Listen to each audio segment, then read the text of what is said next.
It's the Andy and Dave Daily right here on the Muskegon channel. I'm Andy O'Reilly. There's Dave Cackley. Did you watch AFV last night? Of course not. I was watching football. You should have seen it.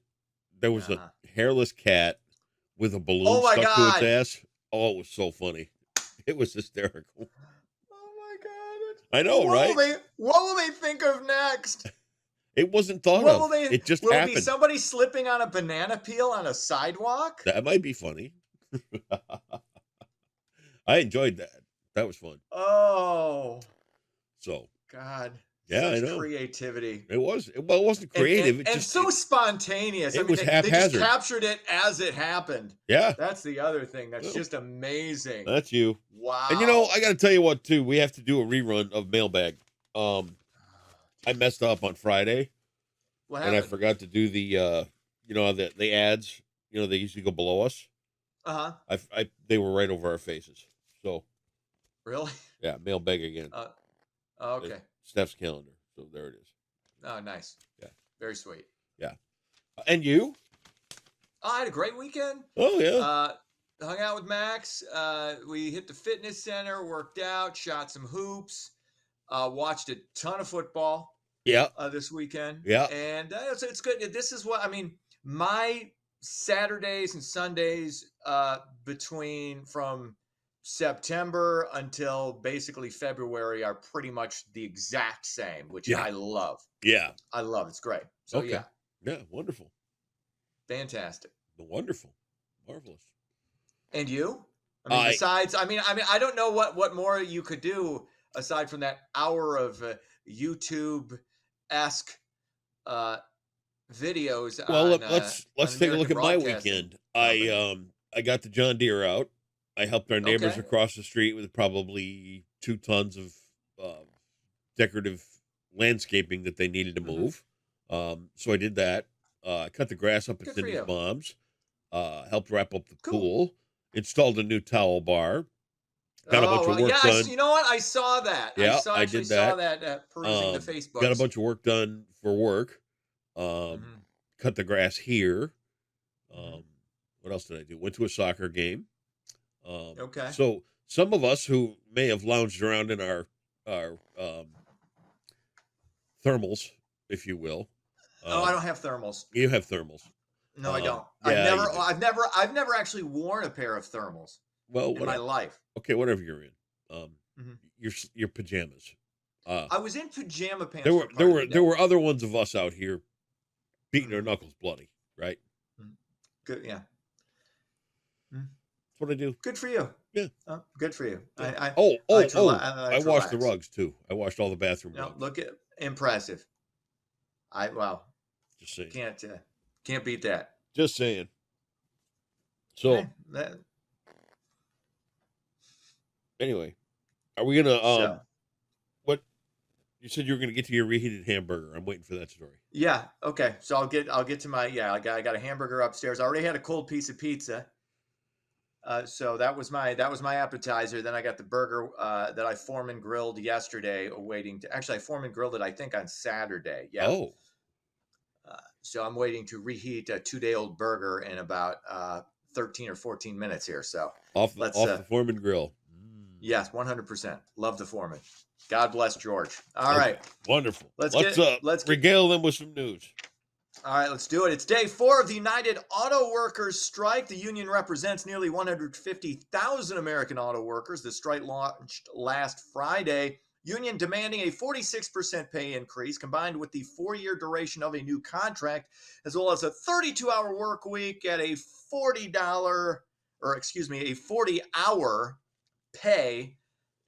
Good luck with that. I'm rooting for the auto workers. I know what they say is they want their pay upped commensurate with what the CEOs are getting. Problem with that attitude is it's harder to replace a CEO than it is to replace your typical auto worker. That's not a slam on auto workers. It's just the reality of the situation. It's harder to find a really good CEO than somebody else who's just basically plug and play. That's the reality. So you're not going to get that. On top of the fact that I remember talking to a former auto worker. This goes back 15 years when I had to moonlight at Amway back when. the auto industry was just obliterated. Basically, they were all laid off. All the factories were shutting down and everything. And he was a foreman. And I said, what happened? What was he's like, we asked for too much. We had guys stand. You'd have three guys standing around watching one guy do something because that's what we we got that. Yeah. And after a period of time, I mean, again, I understand that there's this fear of AI, which is real as far as replacing jobs. We're hastening that with some of these demands. Now, I think they're gonna. Now, in fairness to the union, I mean, you ask for a lot more than you know you're gonna get. Okay, you ask for that. You try to get public sentiment on your side. And I think basically they have that, but at the end of the day, they're not going to get, I think, anywhere close to this. But we'll see. Hopefully, they get a little bit more money. They say that the negotiations, even the union reps have said that the negotiations have actually been productive. So we'll see how this lands. We'll see how this plays out. But yeah, you're not going to get these demands met, but you'll have some type of compromise, I would expect. So sooner rather than later. Just to recap, in the past, you've always said you don't berate anybody making the money they can make. Okay, here we go again. I'm just asking. You're not listening. I was listening. I was listening. No, I'm not berating them. Yes, I want them to. You try and get everything you can get, 100%, but you ain't going to get it from because of these reasons. Again, you want your pay commensurate with what a CEO, not necessarily what they're making, but you want they got this much more. We want a percentage that's like that. And again, I said the problem with that is you are more easily replaceable than the CEO is. That's just a fact. Is it fair? No, it's not fair. Okay. And I have sympathy for you. I 100% do. But this is the reality. Again, I'm not begrudging any of these. Try to get as much as you can. Try to get as much as you can. God bless you for attempting that.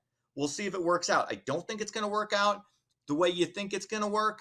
But maybe I'll be proven wrong. Who knows? We'll see. I'm rooting for it. I'm rooting for the auto workers. I would love to see them get all of their demands met. It's just not going to happen. Okay. I'm just living in the real world. I'm not living and again, that is not hypocritical of me. I'm not trying to put you on the spot. No, but you just did. Well, you've always said you don't begrudge somebody, and I'm not. But you're acting like I'm picking a scab. I'm not.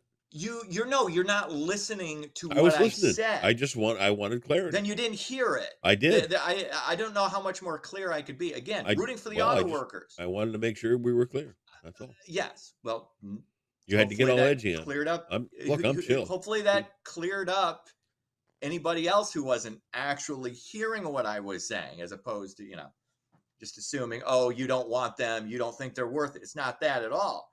I'm just saying you're not going to get this because you're asking for something. It's an apples and oranges comparison. Good luck to you. And I hope you get a good negotiated deal. I really do. Okay. These are good people. All right. Moving on, there's no longer a dress code in Congress. Majority Leader Chuck Schumer has directed the Senate's Sergeant of Arms to no longer enforce the chamber's informal dress code for its members. Some members, like Pennsylvania Senator John Fetterman, favor gym shorts and hoodies over business suits. Schumer says he will continue to dress formally. It's a bad idea. It's a bad look. It's a bad example. Look. You're making $180,000 a year. You make another $1 million plus on legalized insider trading. It's too much to ask that you put on a sport coat. I don't think it is. Again, is this a major deal? It's not a major, but I mean, we got enough people dressing like they're unemployed. Right. Do we need the people who are representing the United States, working at the U.S. Capitol, wearing hoodies? No, we don't. No, we don't. This is a little ridiculous. I mean, I got to throw on a sport. Again, I'm not even saying you have to wear a tie. I don't think you should have to wear a tie. I don't wear a tie. That's cool. You got to dress. This wandering through the halls looking like, you just walked out of a Vanilla Ice Silicon Valley, or a Silicon Valley company. No, you're not Mark Zuckerberg. Very good. Okay, you're not. Anyway. Thank you for that rant on I mean, agree or disagree. Do you think it's kind of ridiculous for a congressman in Yes. Congress to be dressed like that? Yes. There you go. Right. Okay. Thank you. I figured we could come together We on did. that. We came together on that one, didn't All we? right. Finally, tough weekend for the Lions and Sparty. The Lions dropped their home opener in overtime, coming back from 10 down in the fourth quarter, but falling 37-31. Michigan State gets a West Coast beatdown in Spartan stadiums from number 8 Washington. The Huskies trample Sparty 41-7, and it wasn't that close. They could have put up a 60 burger on Michigan State. Number 2 Michigan beat Bowling Green, lackluster 31-6 win, but I'll tell you this, if you're a Michigan fan, this is easily your best chance to win a national championship. Georgia isn't quite as good this year. Alabama is not typically what Alabama is. Michigan, even though they haven't played anybody yet, might actually be the best team in college football. Michigan State, at best, you're looking at a 6-6 season, at best right now. And if you're a Lion fan, here we go. This was a bump. No, if you're a Lion here fan, we this go. was a bump. This was a bump in the road. Here we go. That's what this was. That's what this was. You got to get a better pass rush, though. The only thing I saw that was kind of slightly alarming, if you're a Lion fan, is no pressure on the quarterback. So you gotta get that done. But listen, you're gonna still win the division. You're still gonna win the division. You're going to the playoffs. You're gonna host a playoff game. This is still a 10 to a 12 win team at minimum. So everything will be fine. You're good. You're still in first place. Listen. Okay, great. I'm going to listen to the guy who knows zero about the game, but go ahead. Enlighten me. Take a good look at what I'm wearing. Let's see it. It's Detroit and Pistons, Red Wings, Tigers, Lions. Go ahead. I bought into your bullshit. What bullshit? There it is, right there. There's no bullshit. We're 2 games into the season. You got me on it. 17-game season. Dude, it's over. No, it's not. Dude, it's over. Okay. No, it's not. It's over. They're in first. You understand? They're in first place, right? They're in first place right now with a loss. No. Yep. I got the $8 Meyer shirt. I went all in. You invested. I'm proud of you for that. You know, I'm not a jersey. I got duped again. Duped. You didn't get duped. Duped. Same thing. There's no duping. There's nothing. Just understand. It's 1 game in a 17-game season. It said you don't want to get too high after beating Kansas City. You don't want to get too low after beating Seattle or after losing to Seattle. Yep. Okay. Yep. You're fine. You got the truth will be revealed. You got Atlanta next week. That's going to be a win. Even though they just beat the Packers. Packers are mediocre at best. You got a good football team. You're going to be. You got nothing. Lion fans, calm down. You've got nothing. Settle down. The Lion fans, sell your ticket. The Kool-Aid. Sell your tickets on eBay. Get rid of them on StubHub. Forget it. Those blue hoods that you got, they'll be great at the garage sale next year. Everybody will love it. I can't believe I'm sitting here in a Lions shirt. Okay, well, it'll be fine. No, it's not. Next Sunday, you'll be 2-1. No. Next Sunday, 2-1. Guaranteed. Mark it down. See what kind of cash I did. I did. I was wrong. I got a dime. I got a dime in my wallet. 10 cents. Wow. There you go. 10 cents say they beat Atlanta. Quotable notables for 200. Notable quotables or quotable notables? Okay. Notables. Okay. So we're not looking for the quote. We're looking for the person who delivered the notable quote. There you go. F. Scott Fitzgerald warned that using this punctuation mark is like laughing at a joke, at your own joke. Got to be an exclamation point. Give the guy $200. Look at you. 47. I know my punctuations. I'm big on punctuation. I'm big on I'll use the semicolon in a text message. Wow. I'll use it in a post. I know you're more of the let's make everything lowercase and ignore grammar, but that's the way I roll. That's the way you roll. I get it. And again, back to your perfection. I try. Your perfection and your endless what's the word I'm looking for? Gleam of hope. Yes. Yeah. Oh, yeah. Cockeyed optimist. Is that what Everybody it can be a is? Yep. pessimist. That's easy. That's exactly the phrase right there. I'm an All right. altruistic optimist. So I'm gonna go. What's the word I'm looking for? Um, I don't know. I'm in a Well, lion you're shirt. Okay, that's an you're a insult. pessimist. You're a pessimist in general, though. Yeah, there you go. That's me. Perfect. Dave, we'll see you tomorrow. See ya.